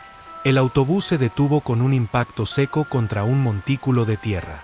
Durante unos segundos nadie se movió, pero poco a poco los pasajeros comenzaron a levantarse de sus asientos, preguntando qué había pasado. Por suerte, nadie estaba herido, solo fue el susto y algunos golpes menores por la sacudida. Después llegó la policía de caminos y una grúa. Hicieron el reporte del incidente y revisaron el autobús. Cuando todo se calmó, el señor mayor que viajaba atrás se acercó a hablar conmigo y me dijo algo que todavía me eriza la piel. Según él, nunca vio subir a nadie. Cuando frené en medio de la carretera, pensó que yo había visto algún animal o algo tirado en el camino. Dice que miró por la ventana en ese momento, y que afuera no había absolutamente nadie. La empresa me levantó un reporte, claro, pero como no hubo heridos ni daños graves, todo quedó en una advertencia. Desde esa noche sigo manejando, pero hay algo que cambió para siempre. Jamás vuelvo a detener el autobús en medio de la carretera.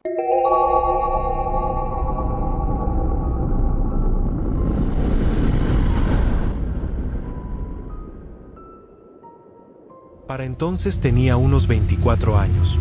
Mi vida parecía bastante normal. Estaba estudiando arquitectura y trabajaba hasta el mediodía en una librería cerca de casa. Vivía con mi novia Sofía en un PH alquilado en Caballito. El futuro parecía un dibujo limpio, con líneas claras y un sentido predecible. El problema, como casi siempre, empezó con una vecindad conflictiva. Vivíamos al lado de un hombre mayor, don Eliseo. Él era delgado, de espalda encorvada y una mirada que parecía haber visto siglos de desgracias. El tipo tenía una tienda de antigüedades en el barrio de San Telmo, un local oscuro y polvoriento lleno de objetos que parecían sacados de Marte. El pleito fue por algo tan estúpido como un árbol.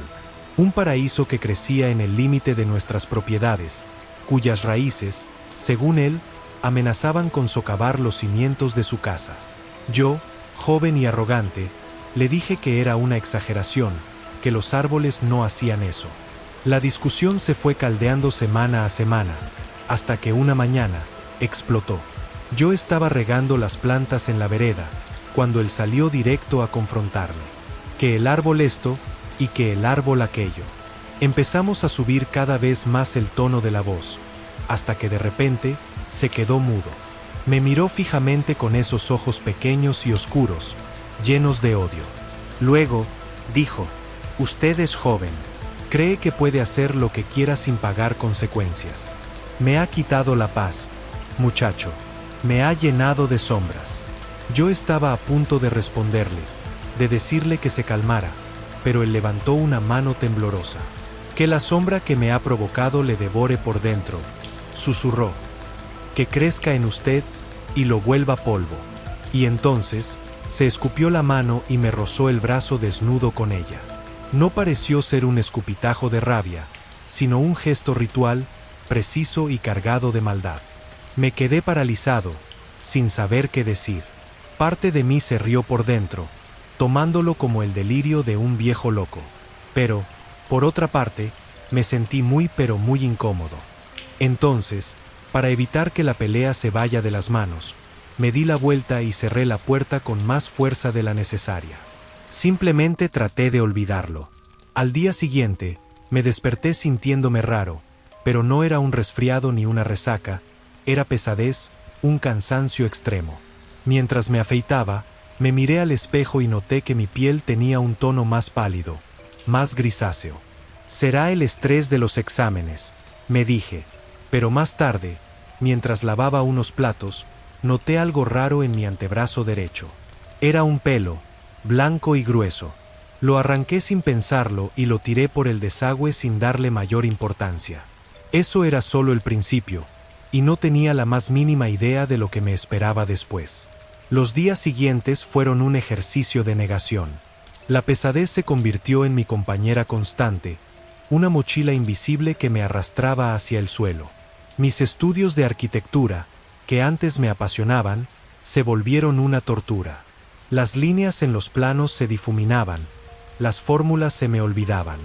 Mi mente, antes un lugar ordenado, era ahora un cuarto desordenado y oscuro. Mi novia lo notaba, me preguntaba si estaba bien. Yo le sonreía, le mentía, y le decía que solo estaba cansado. Pero en realidad, sentía como si algo estuviera creciendo dentro de mí y se alimentara de mi energía. Una semana después, mientras me duchaba, sentí una extraña aspereza en mi cuero cabelludo. Con el corazón en un puño, me pasé los dedos por el pelo y sentí una pequeña zona donde el tacto era áspero, seco, como un trozo de cepillo de alambre. Salí de la ducha con un nudo en la garganta, y con la cara todavía goteando, bajé la cabeza hacia el espejo, separando el pelo húmedo con las manos. Allí, justo encima de la oreja, había un parche. Pero no era calvicie, era un nido de esos pelos blancos, gruesos y rígidos, iguales al que me había sacado la vez pasada. Parecían espinas de un puercoespín diminuto. Un escalofrío me recorrió la espalda. Intenté arrancarme uno, pero el dolor fue tan agudo, que pareció como si me estuviera arrancando un nervio. Entonces dejé de hacerlo rápidamente. Luego de eso, pedí un turno médico para descartar cualquier cosa y dejar de hacerme la cabeza. Fue en ese momento, mientras miraba mi propio pánico reflejado, que lo pude ver. Por una fracción de segundo, a mis espaldas, en el reflejo de la puerta de la ducha se dibujó una silueta. Era alta y encorvada. No tenía rasgos visibles, solo una forma. Parpadeé solo un segundo y eso ya no estaba. Debe ser un truco de la luz, me dije, pero creo que internamente ya sabía que no lo era. A partir de ese día, mi vida se convirtió en una vigilancia constante. Evitaba los espejos, o cualquier reflejo, donde veía moverse a esa sombra. Siempre en el borde de mi visión, siempre desapareciendo cuando me giraba de frente. Empecé a dormir con un velador encendido, un acto infantil que me daba una vergüenza profunda, pero era la única manera que podía conciliar el sueño. El aislamiento, de todos modos, era inevitable. Dejé de salir con mis amigos, las conversaciones me sonaban a ruido, a una lengua extranjera. ¿De qué iba a hablarles? Mi mundo se había reducido a los centímetros cuadrados de mi propio cuerpo. Una noche, Sofía y yo estábamos viendo una película en el sofá. Ella apoyó su cabeza en mi hombro y se estremeció. «Tenés algo raro en el cuello», dijo. Me incorporé de golpe y fui casi corriendo al espejo del recibidor. Ahí, extendiéndose desde la línea del pelo, bajando por mi nuca, había más de esos pelos blancos y gruesos. Ya no era un parche. Era un mapa de una enfermedad desconocida que se estaba expandiendo. Y entonces vi algo peor. En mi reflejo, por encima de mi hombro, la sombra estaba allí.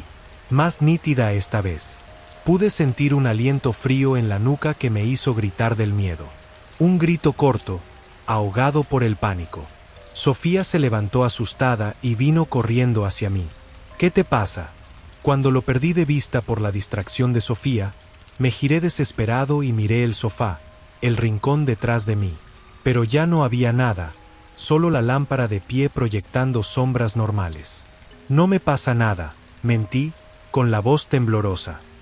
Solo fue una punzada, nada más. Como no me creyó, y yo no quise contarle la verdad, discutimos. Esa noche, Sofía se fue a casa de su madre. Mientras la puerta se cerraba, supe que la estaba perdiendo, que ese horror me estaba aislando de todo. Me había quedado solo en el departamento, pero podía sentir que ya no estaba solo en los reflejos. Ahora sentía la macabra presencia de esa sombra en cada esquina, una masa negra observándome fijamente. Entonces, con tanto tiempo a solas para pensar en todo, empecé a creer que don Eliseo me había hecho algo aquella vez que discutimos, algo que me estaba comiendo por dentro, como una especie de parásito, y que estaba creciendo cada vez más. La partida definitiva de Sofía fue el colapso del último muro que me separaba del abismo. Durante una semana, no salí del departamento. La librería me llamaba, pero yo no atendía. Mis estudios quedaron abandonados. El mundo exterior se había convertido en un ruido incomprensible y amenazante que no me dejaba existir. Una mancha negra apareció 3 días después de que Sofía se fuera. Empezó en la nuca, en el mismo lugar donde el nido de pelos blancos era más denso. Al principio parecía un hematoma, un morado oscuro que no dolía al tacto. Pero no se desvaneció con el tiempo. Al contrario, se extendió. No como una mancha de tinta que se difunde en el agua, sino como una raíz que abre paso bajo la piel. Era una red de venas negras, finas y retorcidas, que avanzaban lentamente por mi cuello y hacia mi clavícula. Mi cuerpo se sentía ajeno. La pesadez crónica se había transformado en un dolor sordo y constante. A veces, por la noche, sentía un espasmo en la espalda, como si un músculo se contrajera violentamente. Un día, mientras me pasaba la mano por la espalda para calmarme, sentí una protuberancia. Era pequeña, dura, y me recordó a la textura de un nudo de madera. El pánico me hizo gritar. Corrí al espejo del armario y me giré torpemente para intentar ver mi espalda. Y allí, justo debajo de mi omóplato derecho, vi el bulto. Sobre él, la piel tenía un tono oscuro, y de ella brotaban varios de esos pelos gruesos, como si fueran púas de un insecto. La entidad ya no se contentaba con observarme desde las esquinas o los reflejos. Empezó a hacerse sentir.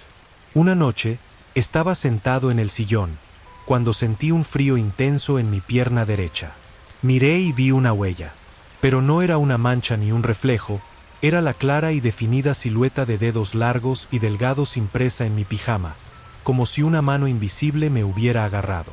El frío era tan profundo que me hizo temblar. Me levanté de un salto, mirando a mi alrededor para encontrarlo, y allí estaba, quieta en una esquina. Luego, Hizo un sonido como el de hojas secas arrastradas sobre la madera. La sombra se estaba moviendo, y en uno de esos movimientos fue que pude ver sus ojos. Eran 2 puntos diminutos de luz rojiza que me observaban. El terror me paralizó por completo. No podía gritar y no podía moverme. Sentí como a cada aspiración el aire me faltaba. Y entonces, la sombra se desprendió de la esquina y comenzó a arrastrarse, acercándose lentamente. Puedo jurar que podía sentir su hambre. Esa cosa iba directo hacia mí para acabar conmigo, estaba seguro, pero entonces, algo en mi mente se rompió y se recompuso a la vez. La negación, el miedo y la parálisis. Todo eso desapareció, reemplazado por una furia desesperada. No fue una valentía repentina, fue la simple voluntad de no morir. Así que rugí, con una voz que no reconocí en mí mismo, y la sombra se detuvo, titubeante. Se quedó así unos segundos, sin quitarme los ojos de encima, y entonces se desvaneció. Mi mente desesperada encontró un único anclaje en la realidad. Don Eliseo, el origen de todo. Él había hecho esto. No sabía cómo, pero sabía que la única posibilidad, por más remota que fuera, estaba con él. Sin pensar y sin planificar, me vestí como pude. Agarré las llaves del departamento y salí corriendo a la calle. La noche de Buenos Aires era un caos de ruido y luces. Rápidamente paré un taxi hasta San Telmo. Mi destino era la tienda de antigüedades de Don Eliseo, que supuse por el horario, aún debería estar atendiendo. El viaje fue una tortura. Sentía la mancha negra en mi espalda arder bajo la ropa, y el nudo bajo mi piel pulsar. Cuando llegué, caminé hacia la dirección que recordaba. No me tomó mucho tiempo encontrarla. Se trataba de una pequeña tienda con un letrero de madera carcomida, que decía Antigüedades Eliseo. De la puerta de madera colgaba un letrero que decía, cerrado, pero una luz tenue se filtraba por el hueco de la cerradura. Mi corazón empezó a latir con fuerza en mi pecho. Tenía que hablar con él, no había otra forma. Así que acerqué el ojo para observar a través de la cerradura, y ahí estaba. Golpeé la puerta para llamar su atención, pero no hubo respuesta. Volví a golpear, más fuerte esta vez. Grité el nombre de Don Eliseo, con mi voz rota y desesperada. Soy Pablo, el vecino. Abra la puerta, por favor. Entonces escuché un movimiento lento dentro, y después, el sonido de una cerradura girando. La puerta se abrió con un chirrido agudo, y allí apareció él, Don Eliseo. Sus ojos me miraron, pero no había sorpresa en ellos. Sabía que vendrías, muchacho, dijo, y entonces, vi lo que había detrás de él, en la penumbra de la tienda. Era la sombra, esa misma sombra que me había atormentado todo este tiempo. La puerta de la tienda se cerró a mis espaldas, y el chirrido de la cerradura sonó como el final de una sentencia. Estaba atrapado.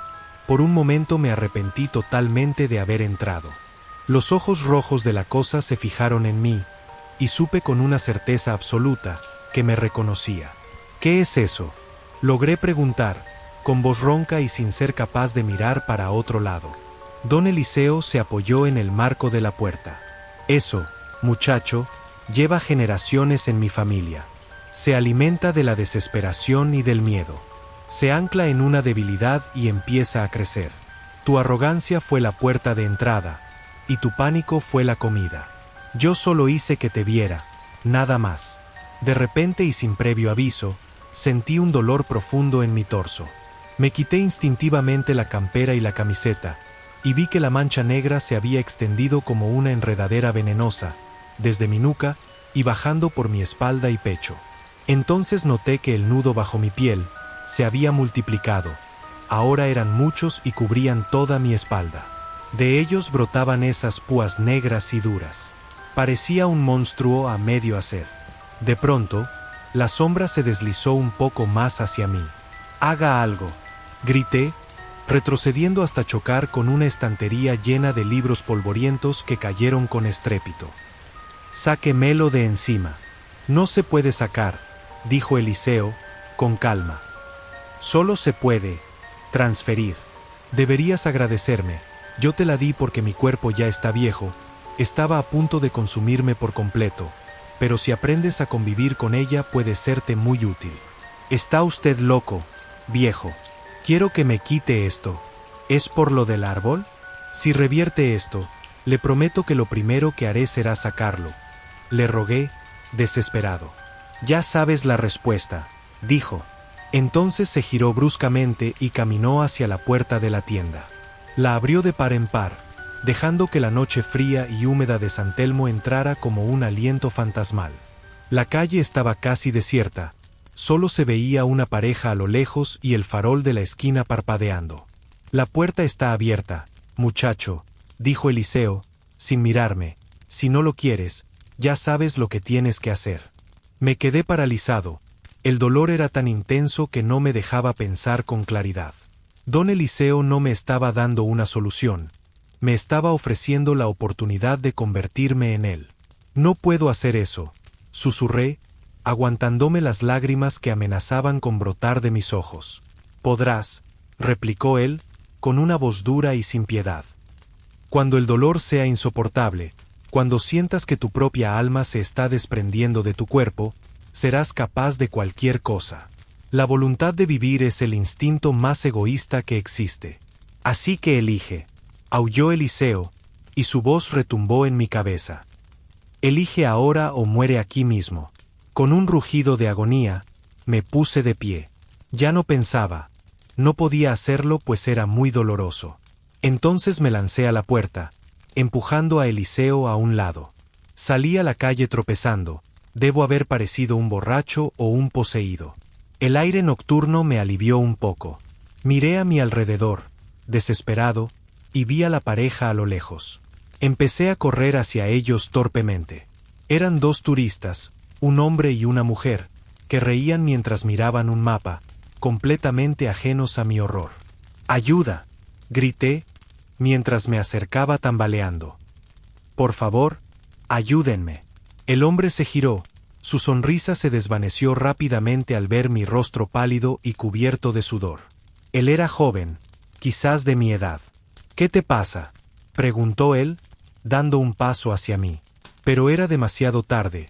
Cuando estaba a 1 metro de distancia, las piernas ya no me respondieron y me dejé caer hacia adelante. El hombre, por reflejo, me sostuvo y agarró mi brazo que ya había salivado. El contacto fue el puente.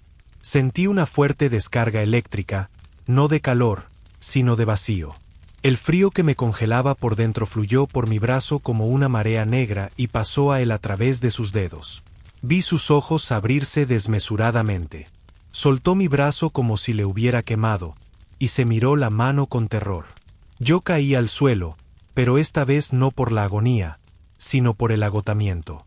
El dolor en mi espalda se estaba apagando, convirtiéndose segundo a segundo en un recuerdo lejano. Me quedé allí, en el suelo de adoquines, jadeando mientras la vida volvía a mi cuerpo lentamente. Con esfuerzo levanté la cabeza para mirar al turista. Estaba de pie, temblando. Me miró a mí y en sus ojos vi el mismo terror que había sentido yo, el mismo pánico. Me puse de pie con dificultad. No había victoria, no había derrotado a la maldición.